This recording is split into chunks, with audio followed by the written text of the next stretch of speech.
Anong prediction mo sa Pangulo natin ngayon? Baka naman, ngayon mga siguro 16, 17, 18, mayroong rally.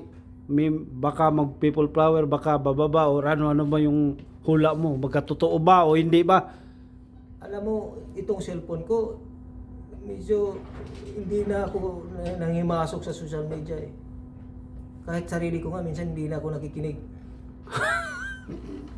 Bakit? Bakit? Wala talaga ako. Kahit sa politika, hindi na ako interesado. Wala na akong pakikinggan. Pero kung tatanungin nyo ako kung hula-hula, para sa akin, hindi bababa yan. Bakit hindi bababa? Eh, may dami ng problema. Hindi bababa yan. Kasi, kung bababa yan, O pa lang sa hindi na yan, posibleng hindi na magpakita. Eh, siyempre, bababa siya. Eh, dalawa na lang yung tatakbuhan niya. Magtago o makulong. Paano niya ibabalik ba niya yung pera? Wala siya ibang gagawin dyan. Para sa akin, hindi siya bababa. Bakit? Ganito yan. Presidente ako eh. Sabihin natin na may mga pera pa akong, siyempre may pera ako.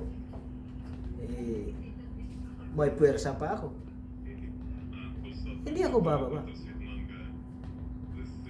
Next month, December, papasok na yung 2027. Another budget na naman yan.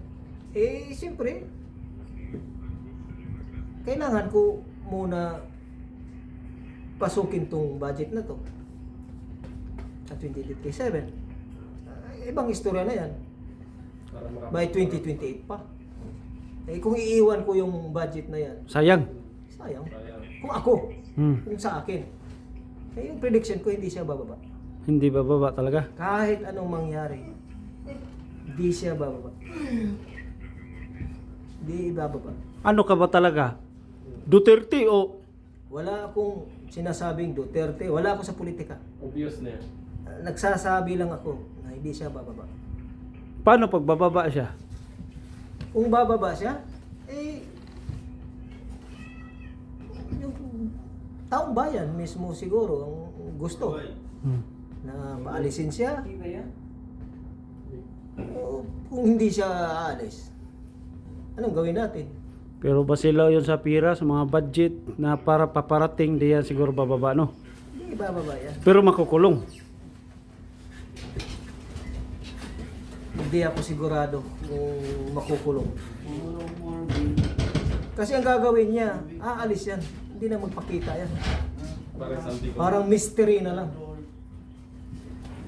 Kung magnakaw ka, kung may pira ka, may ginto ka, may kayamanan ka, tapos magpakulong ka, sino bang nakaisip na ganyan na gusto mo ganyan tapos magpakulong ka lang?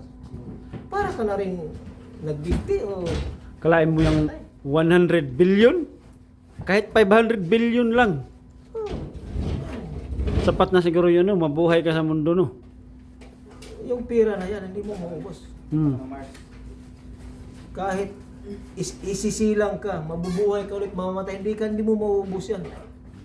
Oh, yan. Kaya hindi siya bababa.